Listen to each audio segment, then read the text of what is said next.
The grey morning settled over Thornfield Manor like a shroud, its autumn mist clinging to the weathered stone walls and creeping through the overgrown gardens, where roses had long since ceased to bloom with any enthusiasm. Inside the grand estate, silence reigned as it always did, broken only by the measured footsteps of a solitary figure moving through halls too vast for one person's existence. Evelyn Ashworth. No, Evelyn Thornfield now, though the name still felt foreign on her tongue after 6 years, descended the sweeping staircase with the practiced grace of a woman who had learned to make no sound, to take up no space, to exist as little more than a ghost haunting the corridors of her own home. Her dove-grey morning dress whispered against the marble steps, and she trailed one pale hand along the banister, feeling the cold smoothness beneath her fingertips, a sensation she had memorized through countless identical mornings. The breakfast room awaited her with its single place setting, the silver gleaming with an almost mocking perfection, arranged by servants who had learned years ago not to set a second chair, not to harbour hope that the master of the house might join his wife for even this simple ritual. She took her seat and gazed at the empty chair across from her, its burgundy velvet cushion perfectly smooth, untouched, and felt that familiar hollowness settle in her chest, not pain anymore, for pain required fresh wounds, and these had scarred over long ago into something duller, something that simply was. Through the tall windows, she could see the east wing where Adrian's study remained perpetually closed, the heavy oak door, a barrier more impenetrable than any lock, and she knew without looking that he was there, and had been there since before dawn, would remain there until well after she retired for the evening. Asterisk. This is my life, asterisk, she thought, not with bitterness but with the flat acceptance of one who had ceased fighting against the tide. Asterisk. This has been my life for 2,190 days, asterisk.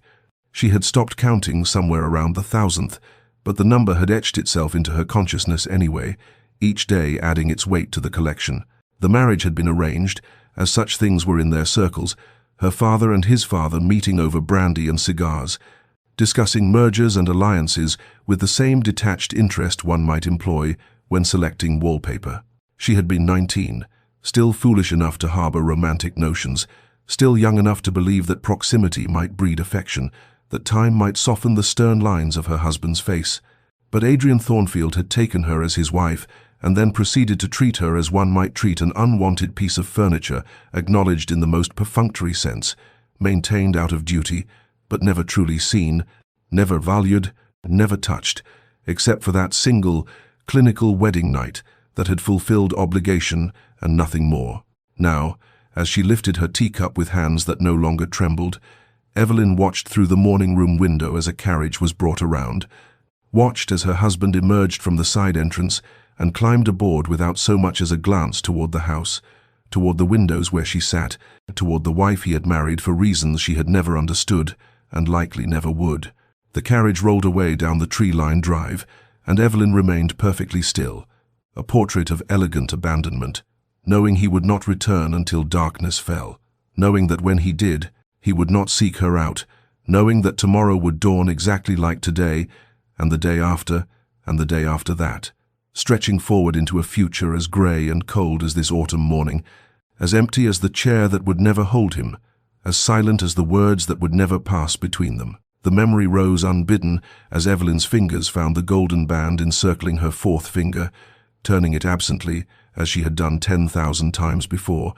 the metal warm from her skin yet somehow always feeling cold, alien, a shackle disguised as a symbol of union. 6 years dissolved like morning mist, and she was 19 again, standing in the grand cathedral with its soaring arches and jeweled light filtering through stained glass, transforming the ancient stones into something almost magical,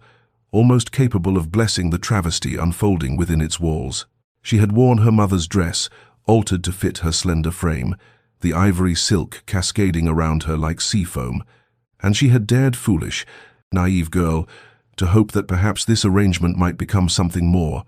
that the tall, dark-haired man waiting at the altar might look at her with something other than the cool indifference she had witnessed during their 3 brief, chaperoned meetings. But when she had walked down that endless aisle on her father's arm,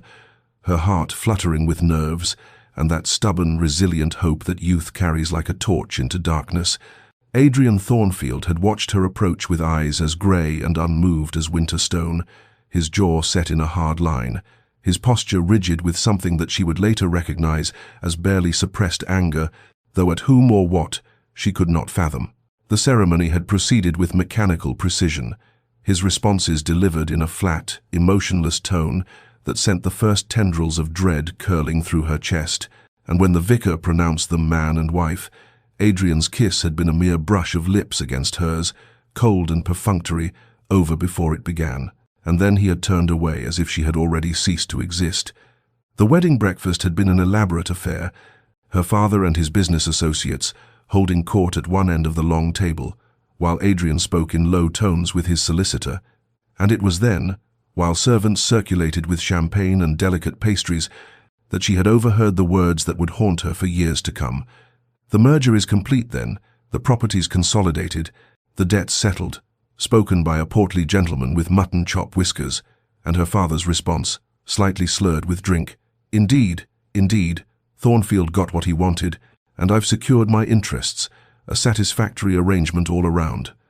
She had felt something crack inside her chest that day, some fragile thing she hadn't known she was carrying, but the worst was yet to come, for that first night, when she had waited in the vast bedroom of Thornfield Manor,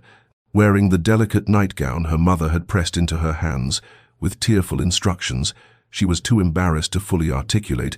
Adrian had entered the room with the demeanor of a man attending to an unpleasant but necessary task. He had claimed his marital rights in silence, without tenderness, without even meeting her eyes, and when it was over, he had risen, dressed, and left her there in the darkness, alone with her tears and the dawning realization that she had been sold into a loveless prison with no possibility of parole. Now, back in the present morning, Evelyn released the ring and let her hand fall to her lap. The weight of 6 years pressing down upon her shoulders like stones, each one carved with a hope abandoned,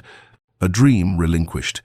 a part of herself she had learned to bury in order to survive the slow suffocation of a marriage that was marriage in name only, wondering, as she did every morning,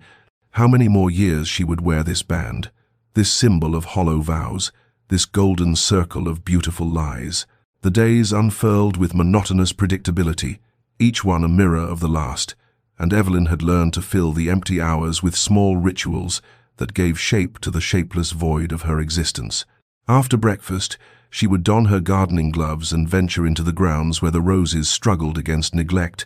and she would prune and tend them with a devotion that the servants whispered was touching in its futility. For what purpose did beauty serve when no one remained to admire it? Yet she persisted, finding in the soil and the thorns something honest, something that responded to care even if nothing else in her life did.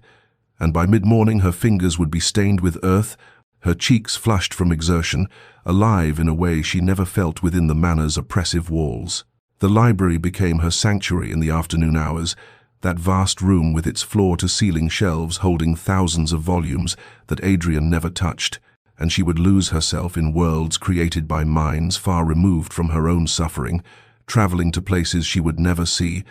loving characters who loved freely in return, living vicariously through ink and paper and imagination. Mrs. Brennan, the housekeeper who had served the Thornfield family for 3 decades, would sometimes pause in the doorway with fresh tea, and Evelyn would catch the older woman's expression, a mixture of pity and helpless sorrow that made her feel simultaneously comforted and pathetic. For even the servants knew the truth of her marriage,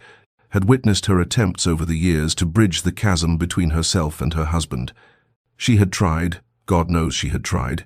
in those first months and then years, appearing at his study door with offerings of tea, with questions about his day, with invitations to walk the gardens or attend the theatre, and each time he had dismissed her with barely concealed impatience, his responses clipped and cold, his eyes never quite meeting hers, until she had learned to stop asking, stop hoping, stop expecting anything beyond civil indifference. The transformation had been gradual, like a flower closing its petals against the frost, the hopeful bride slowly calcifying into a woman who had learned that survival meant asking for nothing, expecting nothing, being nothing more than a decorative fixture in a house that would never be a home. But she had found her small rebellions, her tiny acts of self-preservation that kept some essential part of her alive beneath the layers of resignation. the music she played on the pianoforte when Adrian was away, pouring her loneliness into Chopin and Debussy until the notes became tears she could not shed. The letters she wrote to her cousin in Bath, carefully editing out the despair, and the garden that bloomed despite everything, a testament to the stubborn persistence of life, even in the most inhospitable conditions. It was on one such afternoon, as she sat in the library with a volume of Keats open in her lap, the autumn light slanting through the windows in golden bars that seemed to cage her in beauty, that Mrs. Brennan entered with the silver salver bearing the afternoon post, and atop the small pile of correspondence lay a cream envelope with an ornate seal, an invitation to the Haverford Ball, the first grand event of the social season, and Evelyn stared at it for a long moment, her heart beginning to beat with something that might have been hope or might have been fear, wondering if she dared to step back into the world beyond these walls, to remember what it felt like to be seen. The invitation lay on the small writing desk in Evelyn's chambers, propped against the inkwell where she had placed it after carrying it upstairs, and for 3 days it had remained there, untouched, while she circled the decision like a wary animal approaching something that might be trap or treasure. The prospect of attending filled her with a paralyzing ambivalence, for the Haverford Ball would be attended by everyone of consequence in the county, which meant exposure, scrutiny, the inevitable whispers that followed her whenever she appeared in society as the mysteriously neglected wife of Adrian Thornfield, and worse, the possibility of Adrian himself being present, which would mean enduring in public what she endured in private, his studied indifference, his gaze that slid past her as if she were furniture, his conversations with everyone except the woman who bore his name. She remembered, with a sick feeling in her stomach, the opera performance 2 years prior, when she had attended with her cousin visiting from Bath, and Adrian had been there in a box across the theatre with business associates, and during the interval when she had crossed paths with him in the corridor, he had nodded to her with the polite disinterest one might show a vague acquaintance, then turned immediately to continue his conversation, leaving her standing there burning with humiliation while curious eyes catalogued her shame. Yet something in her rebelled against allowing fear and past pain to dictate her choices, some stubborn spark that had survived 6 years of slow suffocation. And when her lady's maid, Sarah, came to help her dress for dinner that evening, the girl had noticed the invitation and said, with uncharacteristic boldness, "You should attend, milady. You deserve to dance and laugh and live like the young woman you are, not moulder away in this great tomb of a house." And though Evelyn had gently chided her for the impertinence,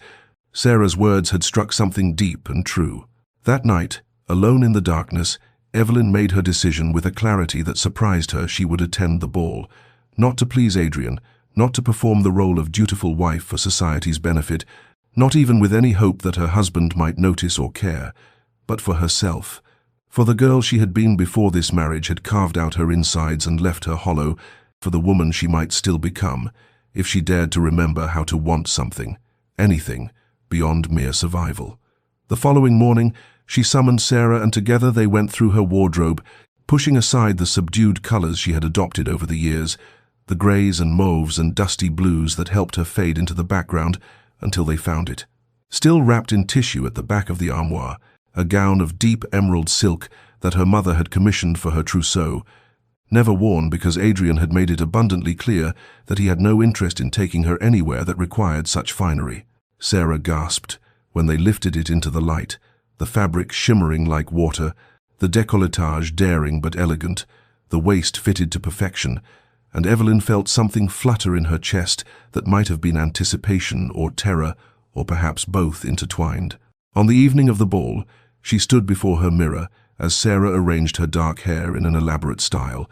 weaving pearls through the curls, and when she finally descended the stairs in the emerald gown, with her mother's diamond earrings catching the lamplight, she felt almost like a stranger to herself, almost like someone who might be worth noticing, and she walked out to the waiting carriage with her head held high, knowing that Adrian had left hours earlier without a word, without an invitation for her to accompany him, without even the pretense that they were a married couple, and for once the knowledge brought not pain but a fierce, liberating anger that carried her forward into the night. The Haverford mansion blazed with light against the darkness, every window ablaze with the glow of 1,000 candles,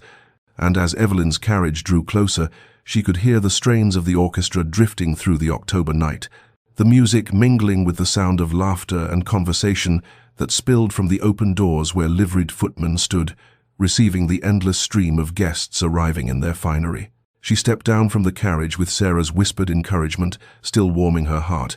and as she ascended the marble steps alone, chin lifted, emerald silk rustling with each movement, she felt the weight of curious gazes turning toward her, heard the whispers beginning like a wave, "There is Mrs. Thornfield. How unusual to see her without her husband. How striking she looks. Have you ever seen her wear such a color? What can it mean?" And she pushed through the discomfort into the grand ballroom, where crystal chandeliers cast prismatic light across the polished floor, and the cream of society whirled and glided in elaborate patterns that seemed choreographed by some invisible hand. The room overwhelmed the senses with its opulence, the scent of hothouse roses competing with expensive perfumes, the visual feast of silks and satins in every jewel tone imaginable, and the kaleidoscope of faces both familiar and strange. And Evelyn accepted a glass of champagne from a passing footman simply to have something to occupy her trembling hands, taking a position near one of the tall windows where she might observe without being immediately drawn into conversation that would require explanations she had no wish to give. It took only moments for her to locate Adrian across the vast space, his tall frame unmistakable even in the crowd, his dark evening clothes impeccably tailored, his posture radiating the cold authority that made men respect him and women find him formidable, and he stood in a circle of gentlemen engaged in what appeared to be serious discourse, probably about railways or mining investments or whatever occupied the minds of men who measured worth in ledgers and contracts, and he had not noticed her arrival, had not even glanced toward the entrance, and the familiar ache of invisibility threatened to swallow her until she forced herself to look away, to focus instead on the music and on the dancers, on anything but the husband who could not see her. She was standing thus, champagne untouched, when a voice beside her said with genuine warmth, "Forgive my boldness, madam, but I cannot help but notice that you seem to be observing the festivities rather than partaking in them, and I wonder if you might honor me with a dance, for it seems a terrible waste for someone so gracefully presented to remain a spectator." And she turned to find a gentleman, perhaps 10 years her senior, with kind grey eyes and a gentle smile, someone she did not immediately recognize, though his bearing spoke of good breeding and sincere courtesy. He introduced himself as Lord William Ashford, recently returned from an extended stay in Italy following the death of his wife 3 years prior, and there was something in his manner that spoke of shared understanding, of someone who had known loss and emerged from it with compassion intact.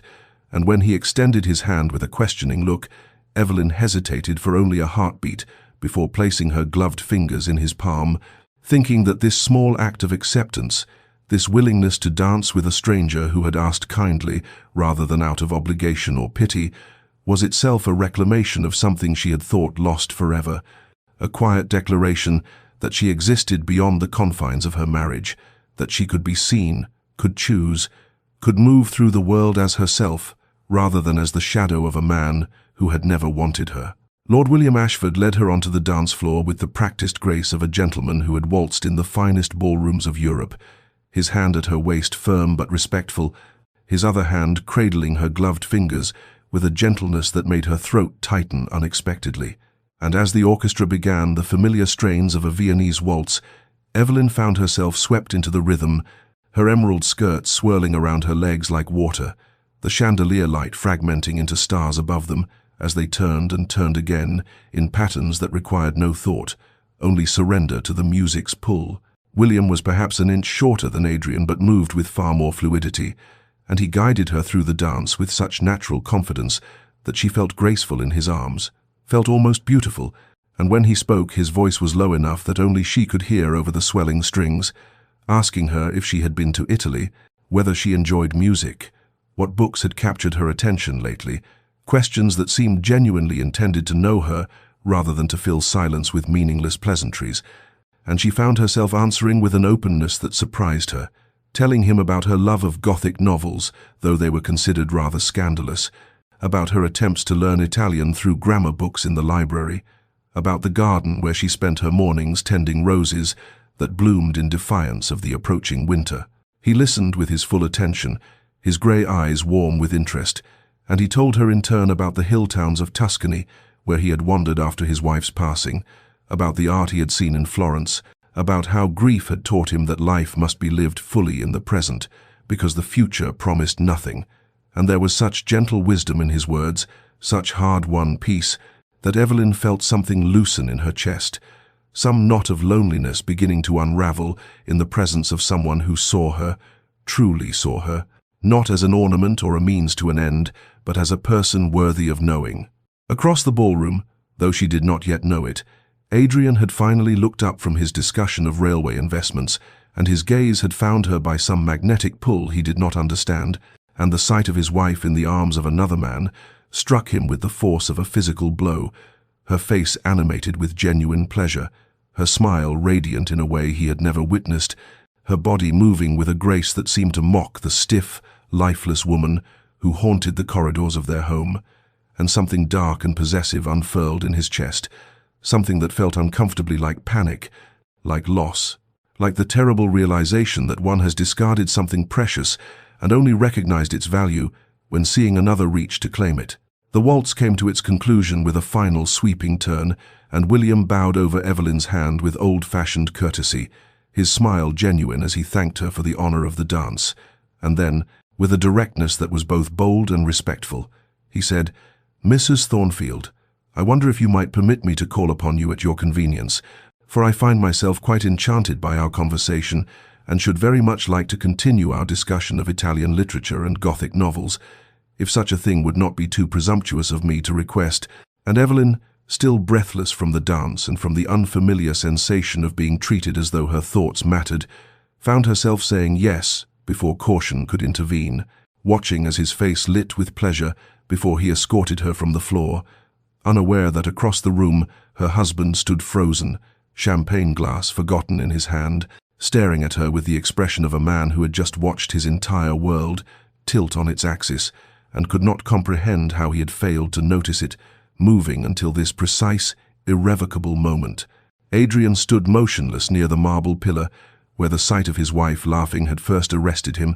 and he watched as Lord William Ashford led Evelyn toward the refreshment table with the solicitous attention of a man who actually cared whether she was thirsty, whether she was enjoying herself, whether she existed at all, and the rage that bubbled up in Adrian's chest was so unfamiliar and so unwelcome that for a moment he could not identify it, could only feel the terrible heat of it spreading through his veins like poison, and he realized with sudden horrifying clarity that he was jealous, profoundly and irrationally jealous of a man who had done nothing more than dance with a woman who was, by all legal and moral rights, not his to dance with at all. The memory came unbidden, as it always did, when he allowed himself to feel anything, the memory of his father's face when the creditors had come, when everything had been seized and sold, when the proud Thornfield name had been dragged through bankruptcy courts and scandal sheets, and his father's voice breaking as he explained that Richard Hartley had orchestrated it all, had used inside knowledge gained through friendship to destroy their shipping company and absorb its most profitable routes into his own empire, and the way his mother had wept silently in the drawing-room as their furniture was carried away piece by piece, and then the fever that had taken his father within the year,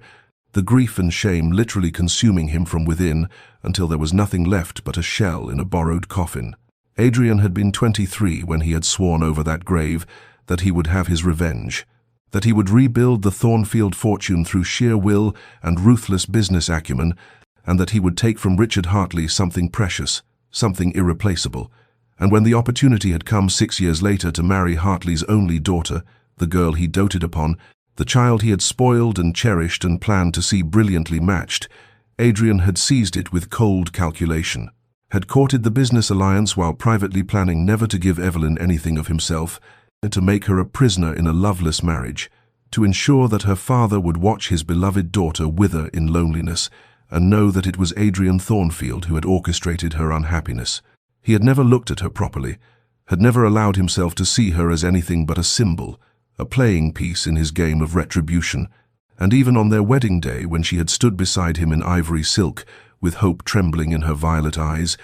he had kept his gaze fixed somewhere over her head, had spoken his vows in a voice devoid of warmth, had turned away from her the moment propriety allowed, and had continued turning away for 6 years without once questioning whether his revenge was achieving anything beyond the slow erosion of his own humanity. But now, watching her across the ballroom as she smiled at something William said, watching the way candlelight caught in her dark hair and made her skin glow like pearl, watching her move with unconscious grace in that emerald gown that transformed her from the grey ghost who haunted his house into someone vibrant and alive and utterly beyond his reach,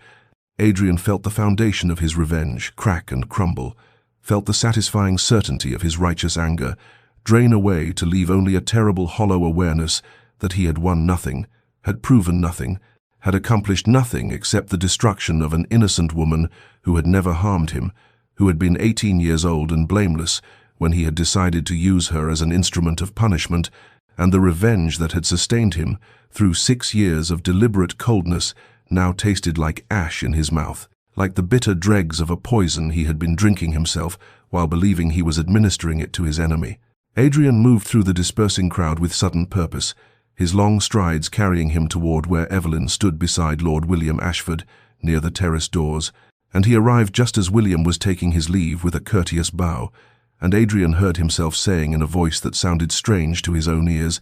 "The carriage is waiting, we should depart together." And he saw the flash of surprise in Evelyn's violet eyes, saw the way her posture stiffened almost imperceptibly as though bracing for some new cruelty, and William glanced between them with the keen perception of a man who recognized undercurrents he could not fully understand, before wishing them both a pleasant evening and disappearing into the crowd, leaving Adrian alone with his wife for the first time in he could not remember how long, the silence between them awkward and vast. She did not refuse him, though he saw her consider it, saw the calculation in her expression as she weighed the social impropriety of declining against whatever instinct warned her to maintain distance, and finally she inclined her head with cool politeness and allowed him to escort her toward the entrance, his hand hovering near but not touching the small of her back, and they waited in the marble foyer while a footman summoned their carriage, the sounds of the ball fading behind them until there was only the echo of their breathing and the distant clatter of horses on cobblestones. The carriage ride began in absolute silence, Evelyn arranging herself on the velvet seat with the careful precision of someone determined to occupy as little space as possible, her emerald skirts pooling around her like water, her gloved hands folded in her lap, her gaze fixed firmly on the window where the lamplit streets of London slid past in a blur of gold and shadow. And Adrian sat across from her rather than beside her, suddenly uncertain of everything, watching the play of light across her profile and trying to reconcile this elegant stranger with the ghost who drifted through his house leaving no impression, making no demands, asking nothing because she had learned that nothing would be given. He cleared his throat after several minutes of oppressive quiet, the sound loud and jarring in the confined space, and he said, "You dance beautifully. I had not realized." And even to his own ears the words sounded stilted and inadequate. The observation of a man commenting on a stranger at a party, rather than a husband speaking to his wife, and Evelyn's head turned slowly from the window, her expression carefully neutral as she regarded him with those remarkable eyes that held no warmth, no hope, only a polite blankness that cut him more deeply than anger would have done. "Thank you," she said, her voice soft and utterly devoid of inflection. And then she turned back to the window as though he had ceased to exist, and Adrian felt the dismissal like a physical blow, felt the walls she had built between them as solid and impenetrable as stone,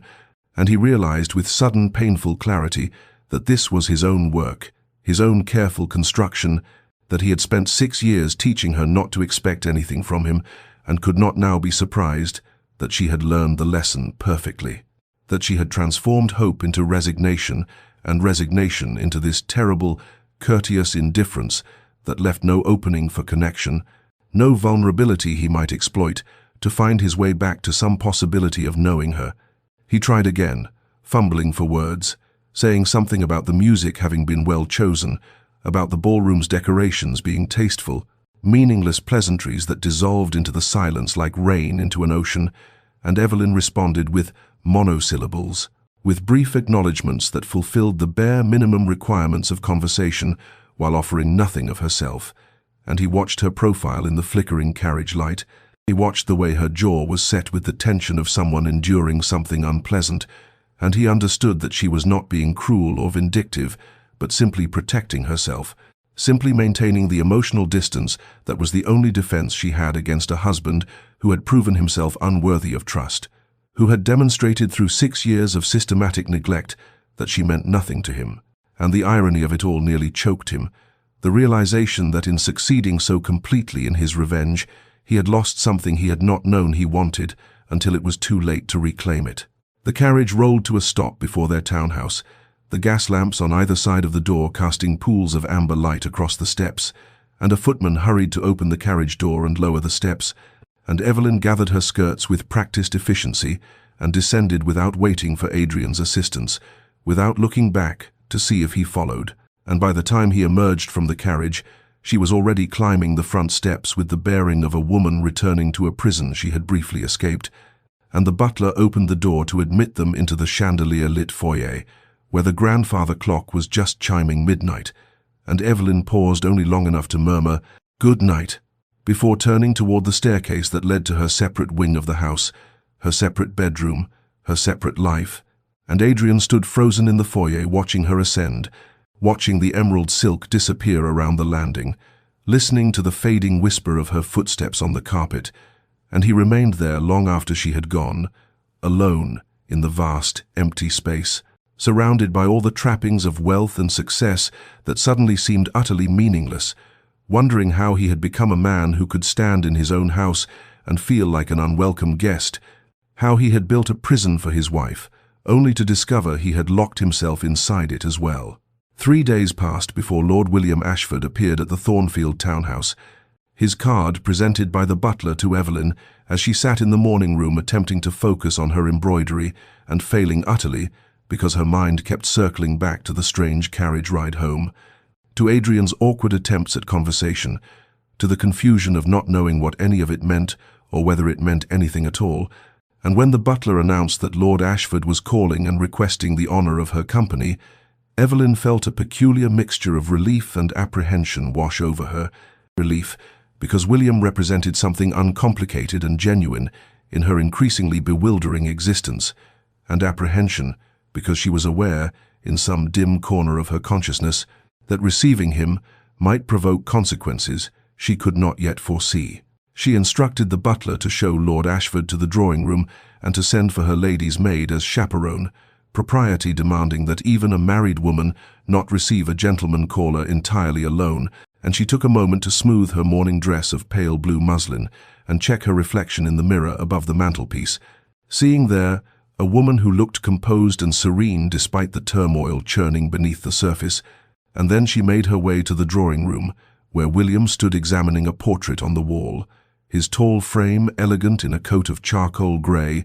and he turned when she entered, with a smile that was warm and utterly without calculation, without agenda, without the weight of 6 years of silence and coldness that made every interaction in this house feel like navigating a minefield. They settled into conversation with surprising ease, William speaking of the art exhibition at the Royal Academy that he had attended the previous day, describing the new works by Turner with genuine enthusiasm and asking whether Evelyn had interest in such things, and she found herself responding with more animation than she had shown in years, telling him about her own love of watercolors, about the landscape paintings she had attempted in her early months of marriage before the isolation had drained even that small pleasure from her life. And William listened with the focused attention of someone who actually cared about her answers,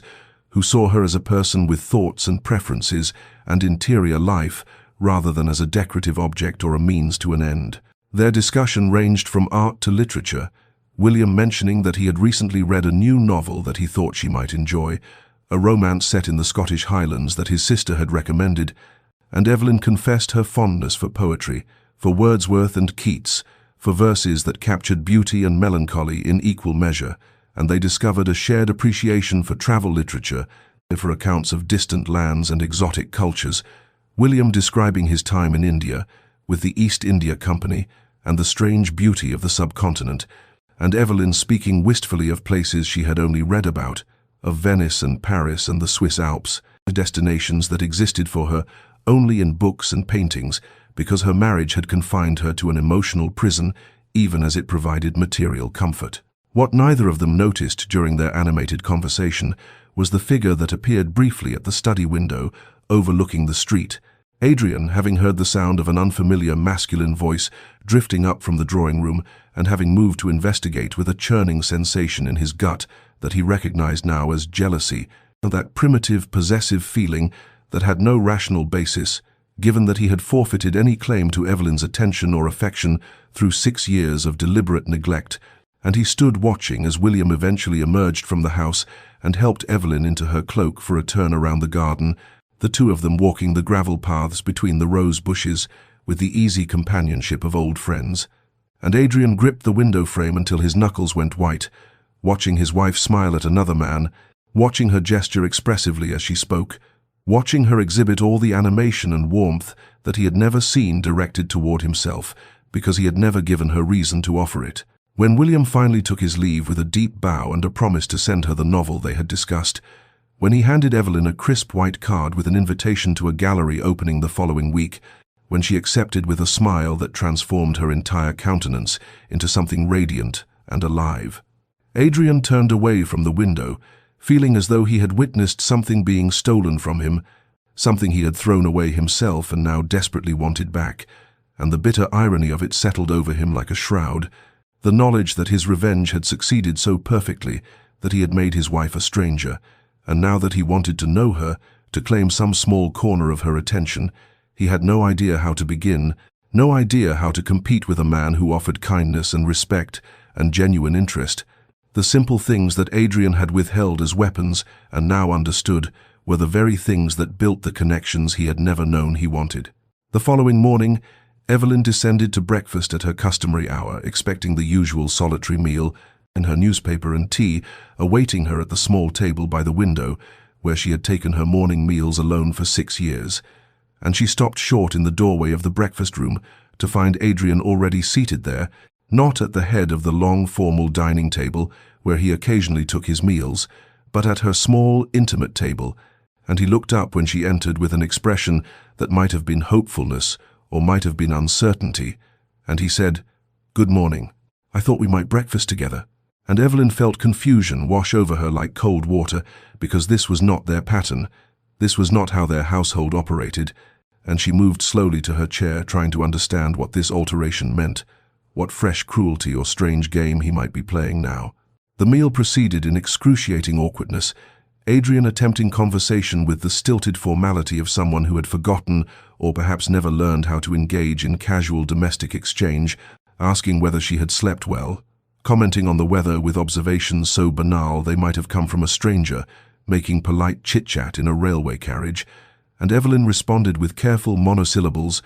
her wariness a shield she had constructed over years of disappointment and could not simply lower because her husband had inexplicably decided to notice her existence, and she watched him covertly over the rim of her teacup, trying to discern what had changed, what catalyst had transformed 6 years of systematic neglect into this sudden, awkward attention that felt more disorienting than comforting. The pattern repeated itself over subsequent days, Adrian appearing at meals he had never before attended, lingering in rooms where she sat reading, making fumbling attempts at dialogue that revealed how little he knew of her life, of her thoughts, of anything beyond the most superficial facts of her existence. And one evening at dinner he asked with the air of someone attempting genuine interest, "How did you occupy yourself today? What activities filled your hours?" And Evelyn looked at him across the candlelit table, feeling a surge of something that might have been anger or might have been bitter amusement, because the question revealed the vast chasm of, in his ignorance, revealed that he had no idea how she spent her days, her weeks, her years, in this house where she lived as a ghost, and she said with careful neutrality, "Much as I occupy myself every day, I tended the garden, I read, I practiced my music, I embroidered,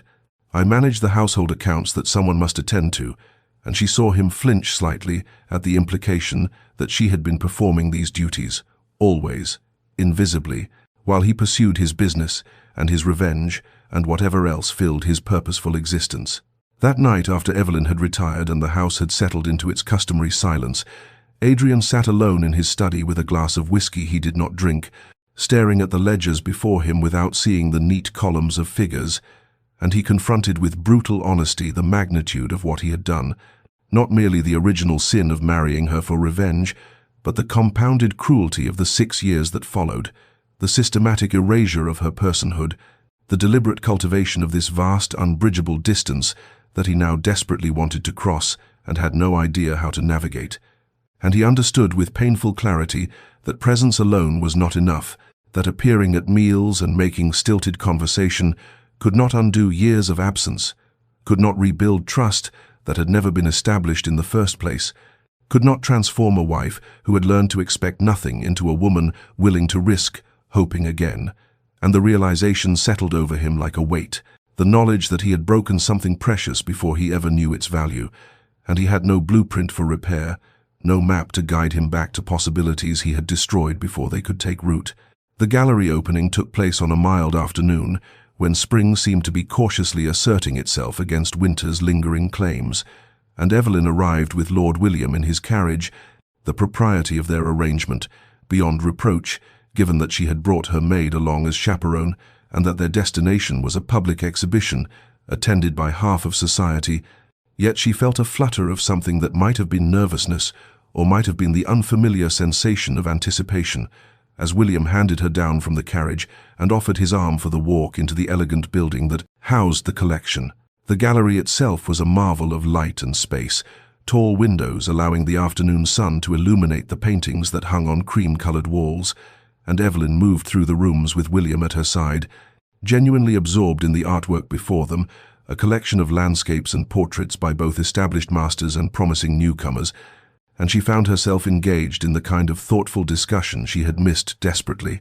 William asking her opinion about the use of light in a particular seascape, she pointing out the emotional depth captured in a portrait of a young woman reading by a window, and for a stretch of time she forgot entirely about the strange tension that had invaded her household, forgot about Adrian's bewildering attempts at conversation, forgot about everything except the pleasure of shared aesthetic appreciation and intelligent discourse. They were standing before a particularly striking painting of the Thames at sunset, the water rendered in shades of gold and crimson, when Evelyn became aware of a familiar presence nearby, and she turned to find Adrian approaching with the carefully casual air of someone who wished to appear as though his attendance were mere coincidence, and he greeted them with formal politeness, claiming that he had business in this part of town and thought he might stop by the exhibition, having read favorable reviews in the morning papers. But Evelyn saw the tension in his jaw, the way his eyes flickered between her and William with barely concealed assessment, and she felt a strange shift in the atmosphere. The comfortable companionship she had been enjoying suddenly complicated by her husband's unexpected appearance. The three of them moved through the remaining rooms together, maintaining the outward appearance of cordial civility, both men behaving with impeccable correctness, yet Evelyn sensed the undercurrent running between them. The way William's comments about the art seemed designed to demonstrate his connection with her, his understanding of her tastes and preferences, and the way Adrian listened with increasing tension,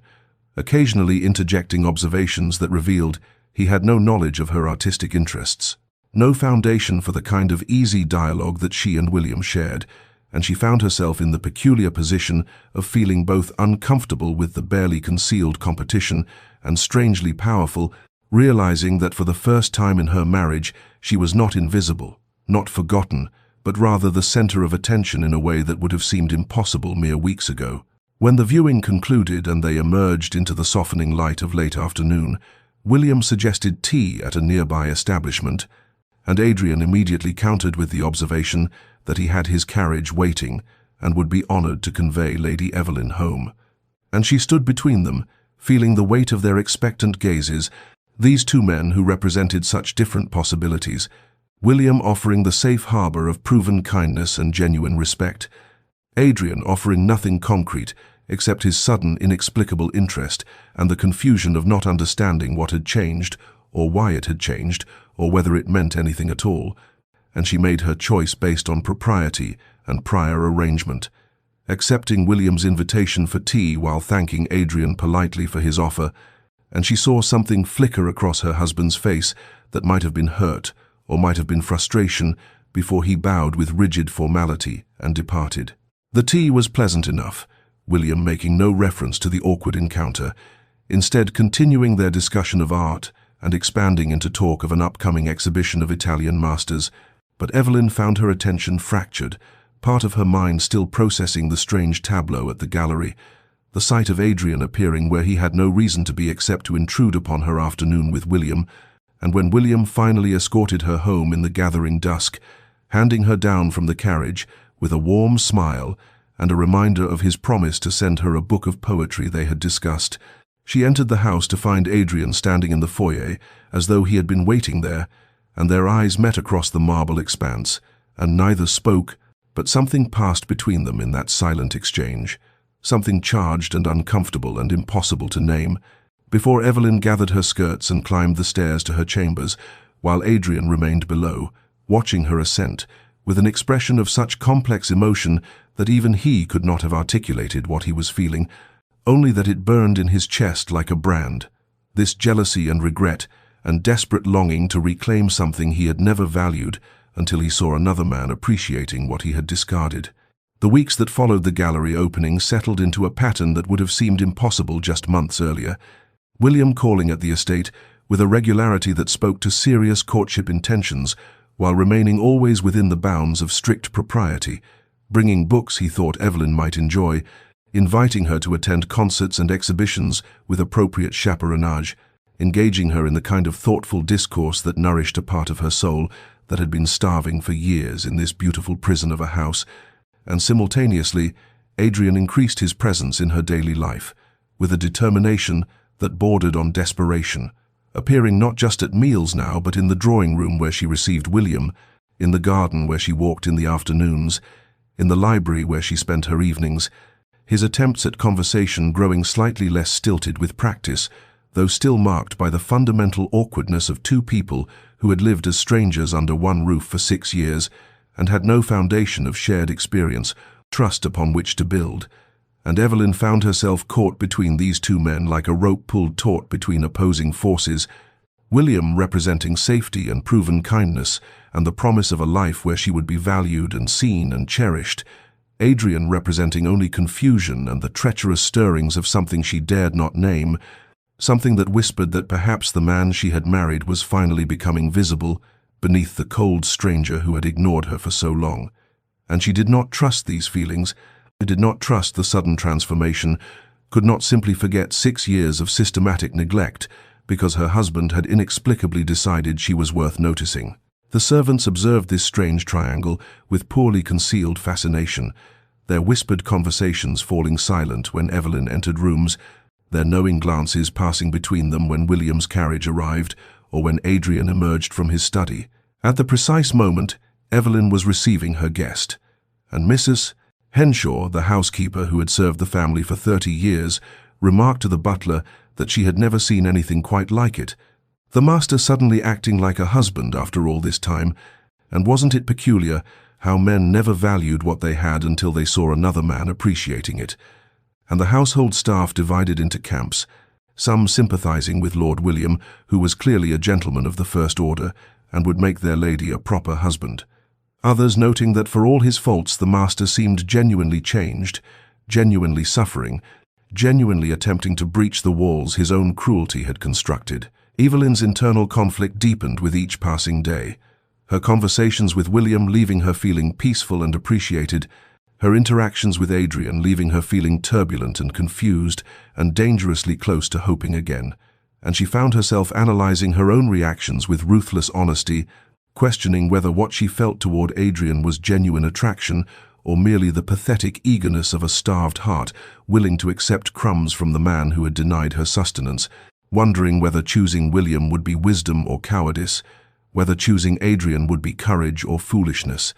And she slept poorly during these weeks, lying awake in her chambers, staring at the ceiling and trying to untangle the knot of her emotions, trying to understand what she truly wanted versus what she thought she should want, trying to discern whether Adrian's transformation was real or temporary or simply a competitive response to another man's interest that would fade once the threat was eliminated. The household received invitations to a formal dinner party at the Ashworth estate, an event of some significance given Lady Ashworth's position in society, and the invitation included both Adrian and Evelyn with the explicit expectation that they would attend together as a married couple, and it also included Lord William among the dozen guests,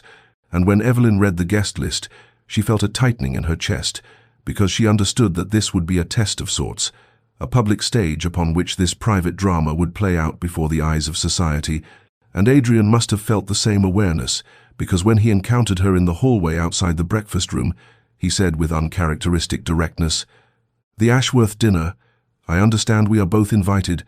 I hope you will allow me to escort you properly, as your husband," and there was something almost pleading beneath the formal words. And Evelyn looked at him, seeing the tension in his posture, and the vulnerability he was learning to show, and she nodded her acceptance because she was still his wife, whatever else might be true, and she saw relief flash across his features before he mastered his expression, and they stood there in the hallway for a long moment, neither quite knowing what else to say, before Evelyn excused herself and continued to her chambers, while Adrian remained standing where she had left him,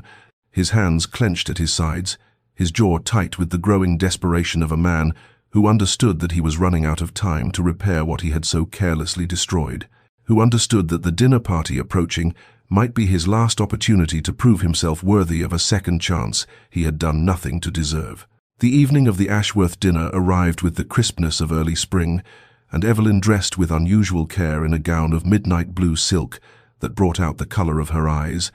her maid arranging her hair in an elegant style that was neither too youthful nor too severe, and when she descended the stairs, she found Adrian waiting in the foyer, already dressed in his evening clothes, and something passed across his face when he saw her,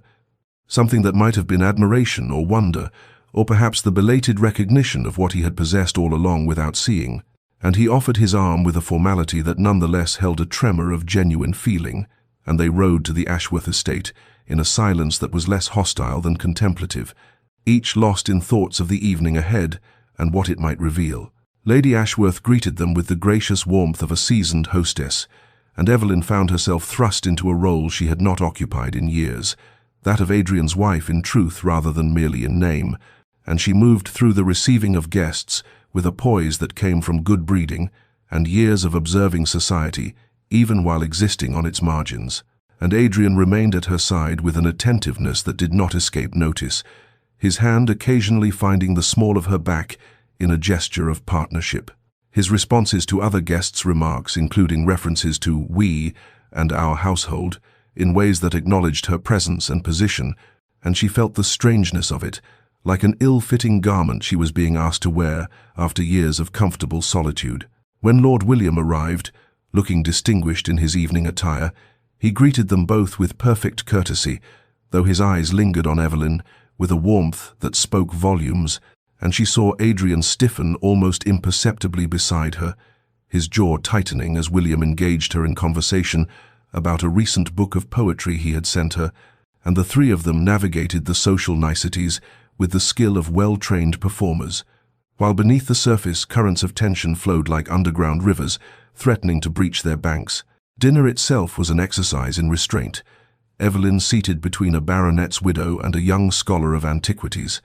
Adrian positioned across the table, where he could observe her interactions, and William placed several seats away, yet managing somehow to catch her eye periodically with expressions of gentle encouragement, and the conversation flowed around topics of politics and art and the latest theatrical productions, and Evelyn contributed when called upon with intelligent observations that surprised some of the guests who had perhaps heard whispers of the strange marriage and expected to find her diminished or bitter, and she saw Adrian watching her with an intensity that bordered on hunger, seeing her perhaps as others saw her, gracious and articulate and quietly lovely, all the things he had deliberately refused to notice for 6 long years. When the ladies withdrew after dinner, leaving the gentlemen to their port and cigars, Lady Ashworth complimented Evelyn on her gown and her conversation, and then with the casual directness of old friendship said, "My dear, you seem quite transformed from the last time we met. There is a light in you that was absent before, and I confess I have observed certain changes in the dynamics of your household if the whispers are to be believed," and Evelyn felt heat rise to her cheeks but maintained her composure, replying only that life had indeed become more interesting of late, and Lady Ashworth smiled knowingly before the conversation moved to safer topics. When the gentlemen rejoined them, Lady Ashworth suggested that perhaps Lady Evelyn might honour them with a performance at the piano, for she had heard that Evelyn possessed considerable talent, though opportunities to display it had been sadly rare, and Evelyn felt every eye turned toward her, including Adrian's dark gaze and William's encouraging smile, and she rose with outward calm, though her heart beat rapidly because this too was a revelation, a displaying of a part of herself that Adrian had never asked about, had never cared to discover, and she moved to the beautiful instrument positioned near the windows and settled herself on the bench, her fingers finding the keys with the familiar ease of long practice, and she began to play a piece by Chopin, Nocturne in E-flat major,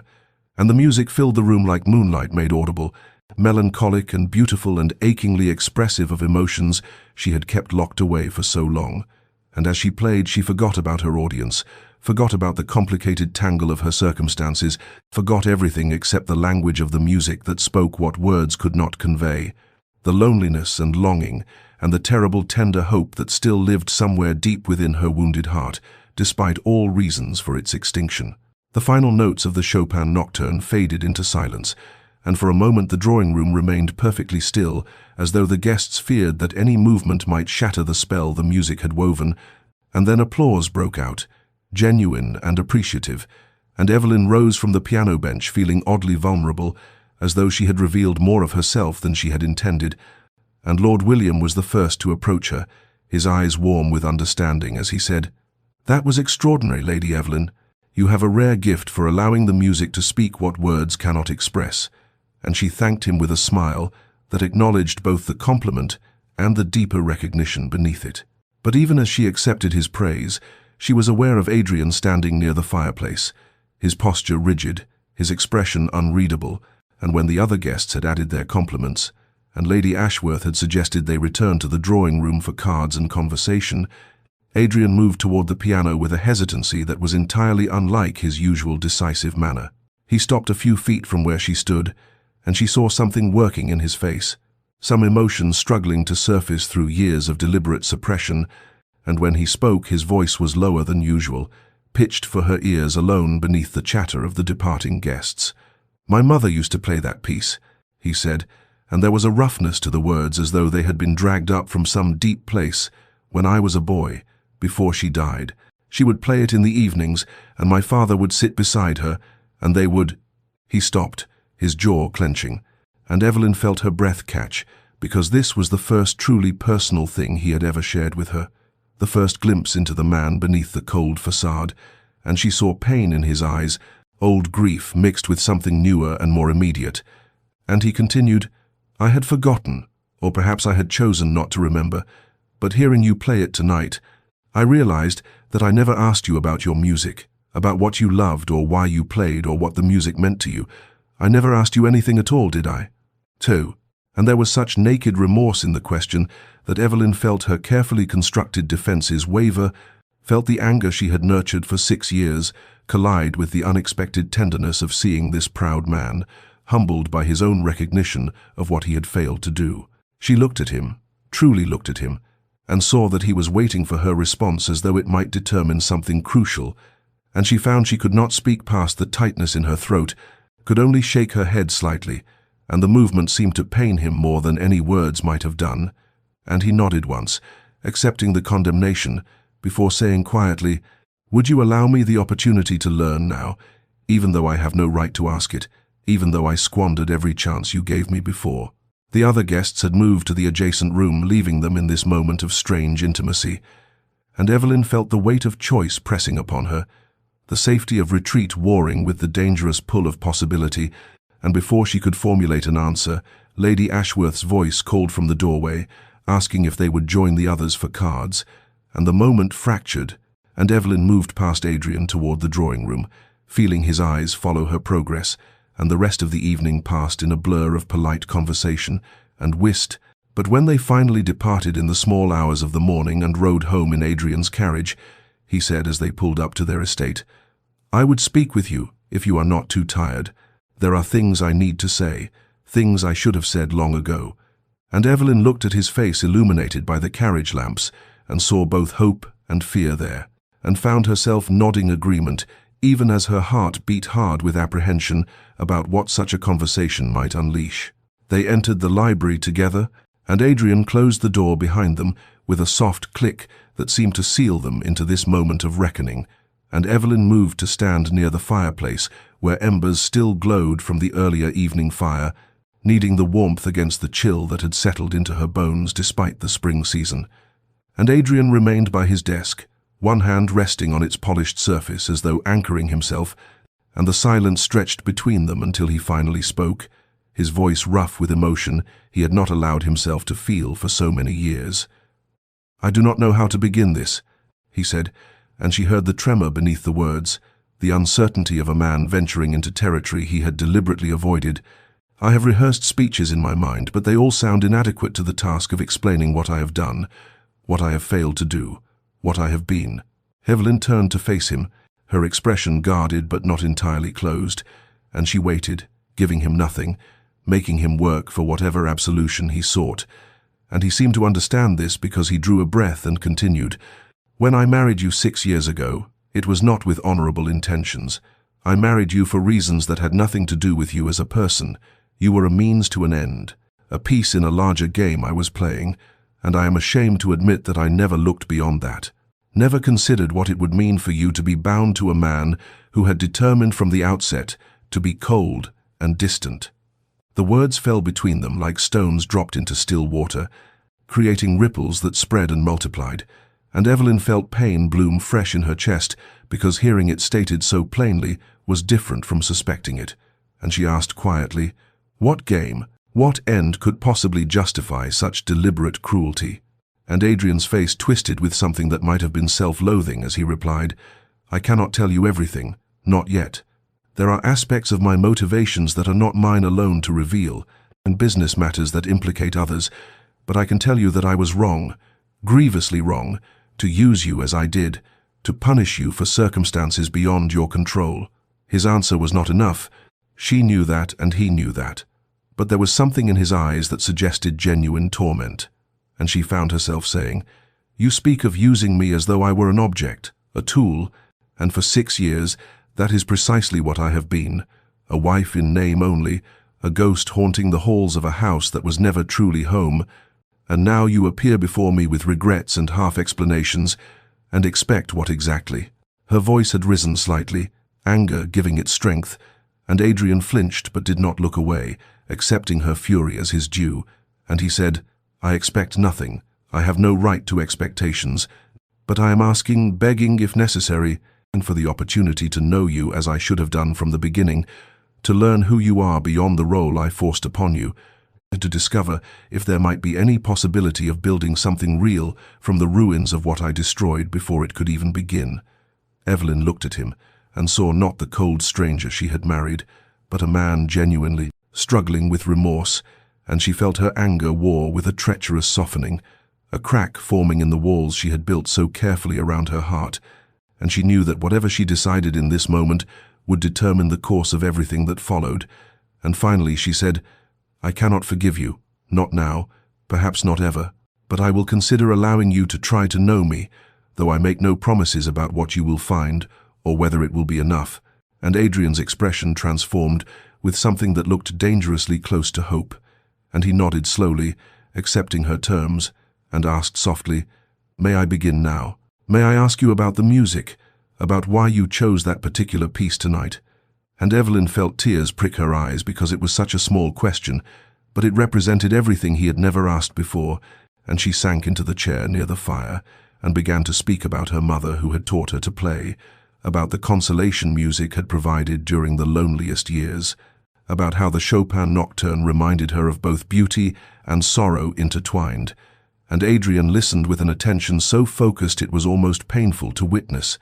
And when she finished, he thanked her quietly for trusting him with even that small piece of herself.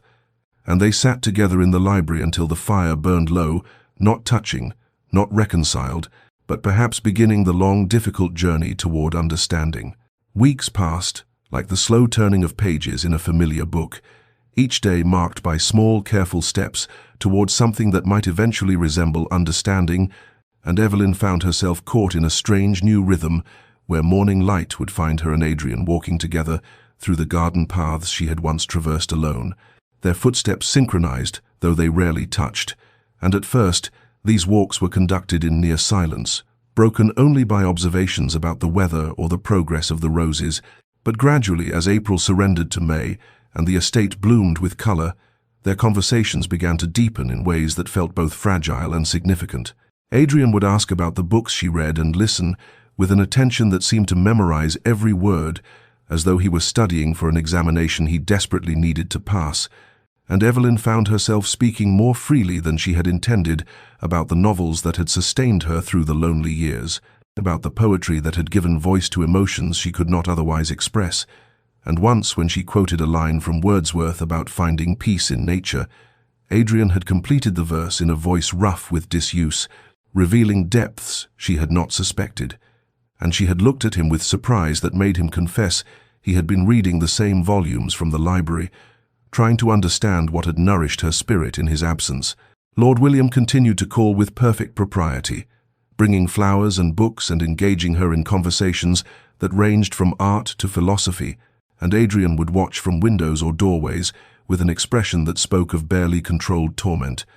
And once, when William had stayed longer than usual, discussing a new translation of Dante they had both read, Evelyn had found Adrian afterward in his study, his hands gripping the edge of his desk as though physically restraining himself. And when she had asked if something troubled him, he had turned to her with eyes that burned with emotions he seemed unable to name, and said only, "I have no right to object to your friendship with Lord Ashford. I forfeited any such rights long ago, but I find myself struggling with demons I did not know I possessed." And the raw honesty of the admission had made her heart beat faster with something that might have been fear, or might have been its opposite. They began taking tea together in the afternoons, and Adrian would attempt small gestures of consideration, remembering how she preferred her tea, ensuring her favorite cakes were served, asking after the welfare of the garden plants she had mentioned. And though these attentions were simple, they represented a fundamental shift from the man who had not noticed her existence for 6 years, and Evelyn felt herself softening despite her determination to remain guarded, felt the walls she had built beginning to develop cracks through which dangerous possibilities might enter. One evening, they sat together in the library reading in companionable silence, she with her volume of poetry and he with correspondence he was attempting to manage, and at one point she reached for a book on the table between them. At the same moment he reached to return his pen to its stand, and their hands came within a breath of touching, so close she could feel the warmth of his skin, though they did not make contact, and both froze in that suspended moment, and Evelyn saw Adrian's chest rise and fall with quickened breathing,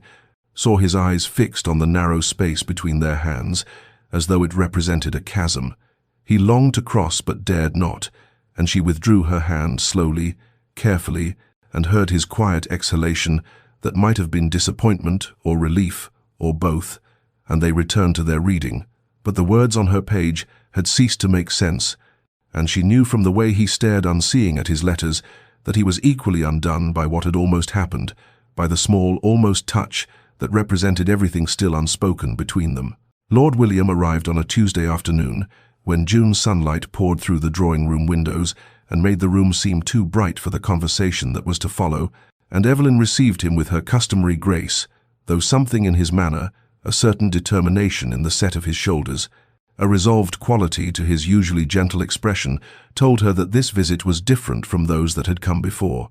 And when he requested a private audience with unusual formality, she felt her heart begin to beat with an irregular rhythm that spoke of both anticipation and dread, and she dismissed the maid who had been sitting as chaperone, knowing that what William had come to say deserved the dignity of privacy, even if it meant bending propriety's rules. He did not sit, but stood near the window with light behind him, making his features difficult to read, and he began by speaking of the friendship that had developed between them over these past months, describing it as one of the great unexpected joys of his return to England, and Evelyn listened with growing certainty about where this conversation would lead, and when he finally turned to face her fully and said, "Mrs. Thorne, Evelyn, I have come to offer you what I hope might be a path toward happiness." She found she was gripping the arms of her chair with white-knuckled intensity. His proposal, when it came, was everything she might have wished for in another lifetime, heartfelt, respectful, painting a picture of partnership and mutual regard, offering her escape from a marriage that had been a prison, promising her a life where she would be valued and cherished and seen. And William spoke of his estate in the countryside, where she might have gardens larger than any she had tended here, of travel to the continent where they might view the art they had discussed in their conversations, as of a future built on genuine affection and shared interests, rather than cold arrangement and colder silence. And he knelt before her chair and took her hand, with a gentleness that made tears spring to her eyes, because she knew she did not deserve his goodness, knew that her heart was treacherously engaged elsewhere despite all logic and self-preservation, screaming that William represented safety, while Adrian represented only the possibility of further pain. Evelyn looked down at William's kind face and felt torn between two futures, one offering the certainty of gentle companionship with a man who had never caused her harm, who had seen her immediately and completely when so many others had looked through her as though she were invisible, and the other offering only the uncertain promise of building something real with a man who had deliberately wounded her for 6 years, who had married her as an act of revenge against sins she had not committed, who even now had not revealed the full truth of his motivations, though his recent attentions suggested genuine transformation, and she realized with something like horror that her heart had already made its choice even as her mind rebelled against such foolishness, and that somewhere in the quiet mornings, walking through gardens and the silent evenings, reading in the library, and the almost touches that had become more frequent, she had begun to hope that Adrian's remorse was real, that the connection growing between them might be the foundation of something worth the risk. She withdrew her hand gently from William's grasp and saw understanding dawn in his eyes even before she spoke, and she said, in a voice thick with emotion, "Lord Ashford, William, you honor me more than you can know with this proposal, and I wish I could accept, with the wholehearted joy such an offer deserves. But I must ask for time to consider,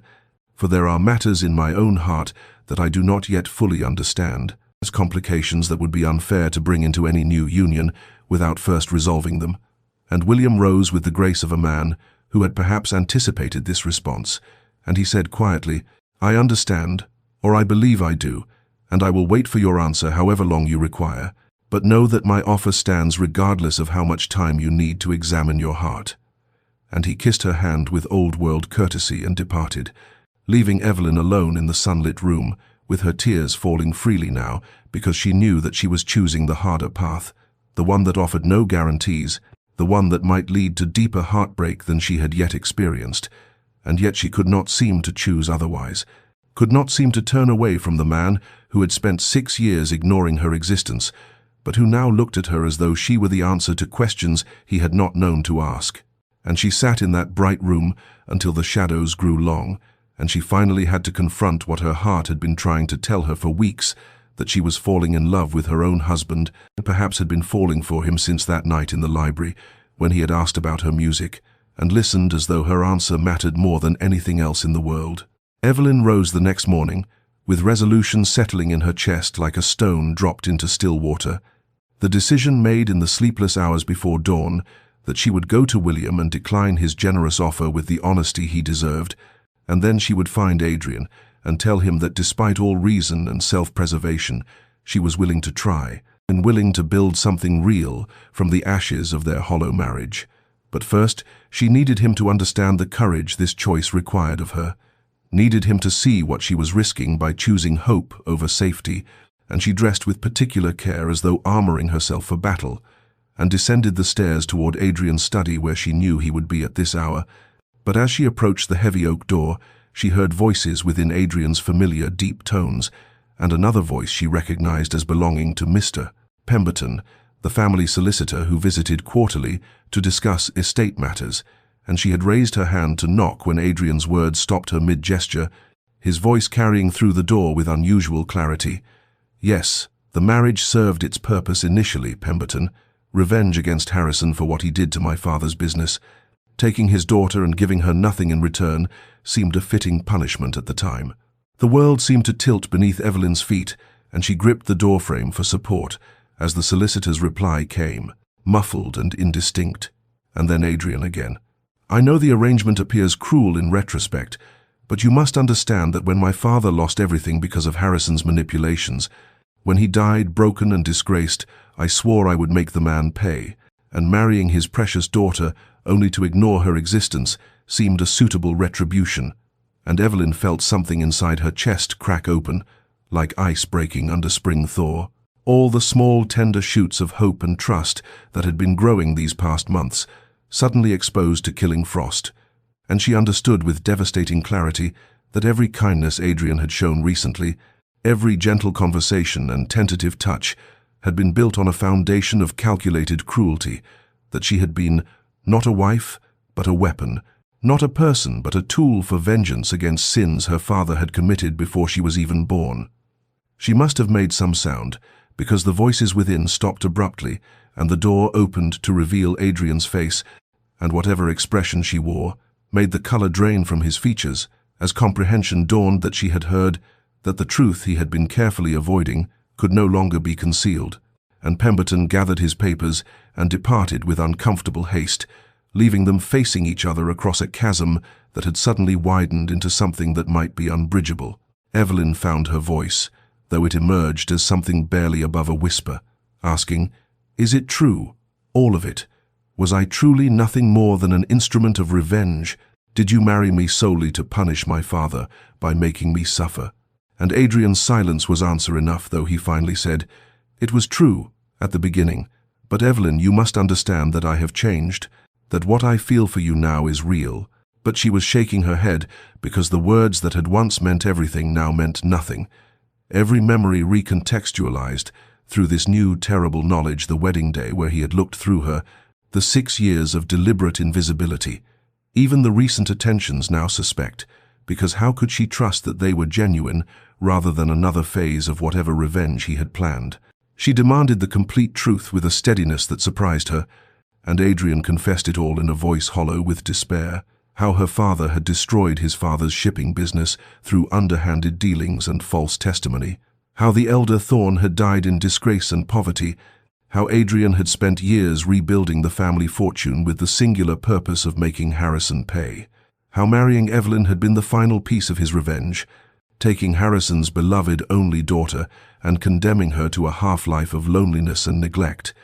And he spoke of how his feelings had begun to shift when he saw her dancing with William, how the week since had shown him the depth of what he had destroyed, how he had fallen in love with the woman he had married to punish. But Evelyn was no longer listening because the pain was too vast to contain. 6 years of suffering suddenly given context and meaning that made it somehow worse, and she felt herself breaking apart like a ship against rocks. All the careful composure she had maintained dissolving into grief and rage, and a betrayal so complete it seemed to hollow her out from within. Adrian reached for her, and she recoiled as though his touch might burn, and she saw him flinch at the rejection, but she could not bring herself to care, could not access anything beyond the anguish of understanding that she had never been seen as human, that her pain had been the point, that the man she had been foolish enough to begin loving had orchestrated every moment of her suffering with deliberate intent. And she turned and fled up the stairs to her chambers, leaving Adrian standing alone in the corridor with his confession hanging in the air like smoke from a fire that had consumed everything worth saving. And she locked her door and collapsed onto the floor and wept with a violence that seemed to tear something fundamental inside her, mourning not just the marriage that had been a lie, but the fragile new thing that had been growing between them, the tender possibility that had been revealed as just another illusion. And in his study below, Adrian sat with his head in his hands, knowing that he had finally lost what he had only just realized he desperately wanted to keep. That the truth he had hidden had done exactly what truth always does. When kept in darkness, it had grown into something that destroyed everything it touched. 3 days passed in silence that settled over the estate like snow, muffling all sound, and Evelyn remained in her chambers, while Adrian haunted the corridors below like a ghost condemned to witness what he had destroyed, and she found herself turning William's proposal over in her mind with new perspective, because it represented not just escape, but salvation, a chance to leave behind the ruins of a marriage built on vengeance, and begin again with a man whose kindness had never wavered, whose regard had been genuine from the first moment, And yet, even as she recognized the wisdom of accepting his offer, she could not quite bring herself to pen the letter that would seal her decision, could not quite extinguish the stubborn flame of something that still burned, despite all reason, telling her it should have died the moment she learned the truth. She emerged on the fourth morning to find Adrian had not slept, the servants whispering that he had spent each night in his study staring at nothing, eating nothing, and she steeled herself against the sympathy such reports tried to evoke, because she reminded herself that he had orchestrated 6 years of her suffering with deliberate calculation,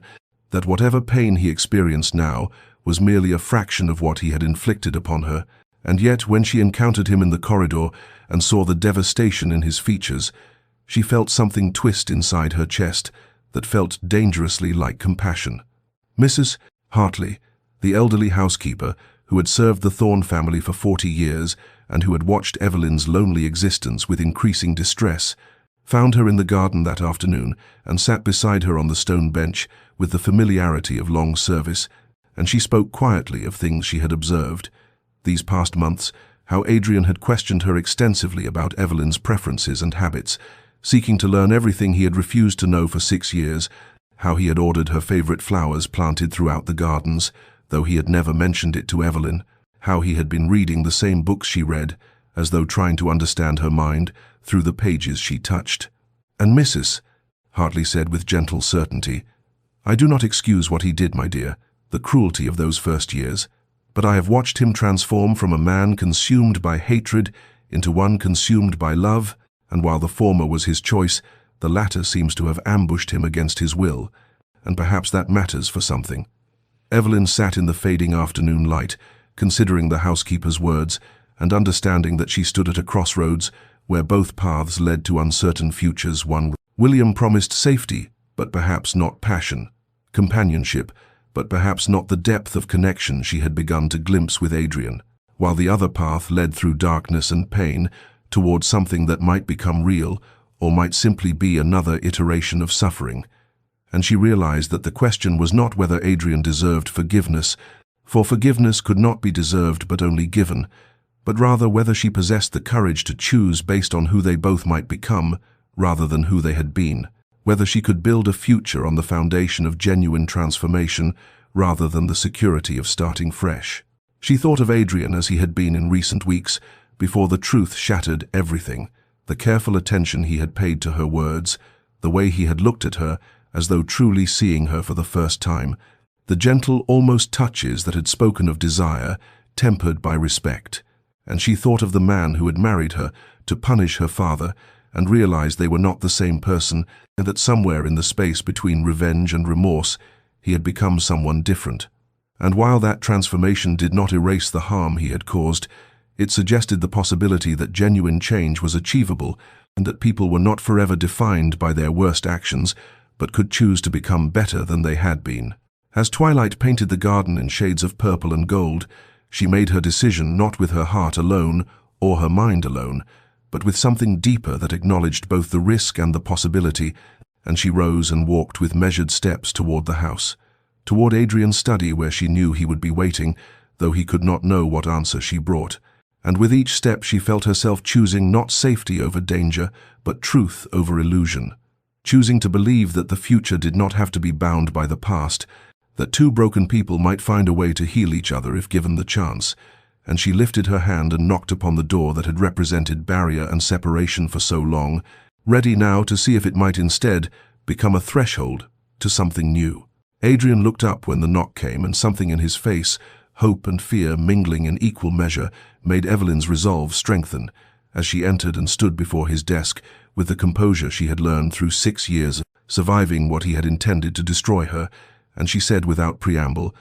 "I am not here to offer forgiveness, Adrian, because forgiveness is not something you can ask for, or I can grant as though it were a transaction, but I am here to say that I am willing to try, to build something real from the wreckage of what you created, though you must understand the terms upon which I offer this possibility." He rose immediately, his eagerness evident but checked by the gravity in her voice, and she continued, "You will tell me everything, every detail of your father's history with mine, every moment of the revenge you planned, every deliberate cruelty you enacted, because I will not build a future on foundations of secrets and partial truths, and you will understand that my choosing to stay is not absolution, but rather an act of faith that people can become better than they were, that you can become the man you have shown glimpses of being these past months, and if at any point I find that faith was misplaced, I will leave, and you will not follow or protest. Adrian's acceptance came not in words, but in the way he bowed his head as though receiving a benediction he knew himself unworthy of, and he said quietly, "I will spend every day of whatever time you grant me proving that your faith is not misplaced, that I can be worthy of the chance you are giving me, and I understand that trust once shattered must be rebuilt fragment by fragment, and I am prepared to do that work however long it takes." And Evelyn nodded once and turned to leave, but paused at the door to add, "We begin tomorrow, slowly and carefully, as two people who hardly know each other but are willing to learn, and perhaps in time we might build something that resembles what a marriage should have been from the start." 3 years passed like water, wearing smooth the sharp edges of stone, and the estate that had been a mausoleum of suffering transformed gradually into something that held warmth and life, the change so incremental that no single moment could be identified as the turning point, but rather it was the accumulation of thousands of small choices. Adrian asking about Evelyn's thoughts and genuinely listening to her answers, Evelyn allowing herself to laugh at his wit without guardedness, both of them learning the intricate geography of each other's minds and hearts through patient exploration, and the servants who had witnessed the years of coldness now observed with satisfaction the way their master and mistress moved. And through the halls together, hands occasionally brushing in passing, conversations flowing easily over breakfast, the evidence of genuine partnership built through consistent effort and absolute honesty. The garden where Evelyn had once sought solace in loneliness became instead a place they tended together, and on an afternoon in late spring, with the roses in riotous bloom and the air heavy with the scent of possibility, Evelyn sat on the stone bench, cradling their infant daughter, while Adrian knelt among the flower beds, speaking softly to the child about the different varieties, as though she could understand, and watching them, Evelyn felt something inside her chest that she had thought revenge had killed permanently, the sense of being completely, genuinely happy, not the fragile happiness built on illusion, but the deep satisfaction of knowing she had chosen rightly, had taken the harder path, and found it led somewhere worth reaching. Dear listener, there is something profound in understanding that we are none of us forever bound by our worst moments, that transformation is always possible, though it requires the kind of courage that looks like foolishness to those who have never attempted it. And while Adrian's revenge had been calculated to destroy it, had instead, through the unexpected variable of genuine remorse and Evelyn's extraordinary capacity for grace, created the conditions for something real to grow from, poisoned ground. And perhaps there is wisdom in recognizing that love earned through adversity and built through conscious choice possesses a depth that love granted easily can never quite achieve. If you have known betrayal, if you have suffered at the hands of someone who later sought redemption, know that choosing to trust again does not make you weak, but rather demonstrates a strength most people never access. And while not all who harm us will transform as Adrian did, and while forgiveness should never be offered where genuine change is absent, there remains the possibility that people can surprise us, can become better than they were, can choose love over hatred, if given the chance and the proper motivation. May you find the wisdom to know when to offer that chance and when to walk away. May you discover the courage to choose based on who people are becoming rather than who they have been, and may you rest tonight knowing that even the most shattered things can sometimes be rebuilt into something beautiful, though the work is hard and the outcome never guaranteed. May peace find you in the quiet hours, and may you always remember that choosing hope over bitterness is not naivety, but rather the most radical form of strength. This has been a story from Love Chronicles, and if these words have touched something in your heart, consider sharing this tale with someone who might need to hear that redemption is possible, that transformation is real, and that love built slowly and carefully on foundations of truth can weather storms that would destroy lesser things.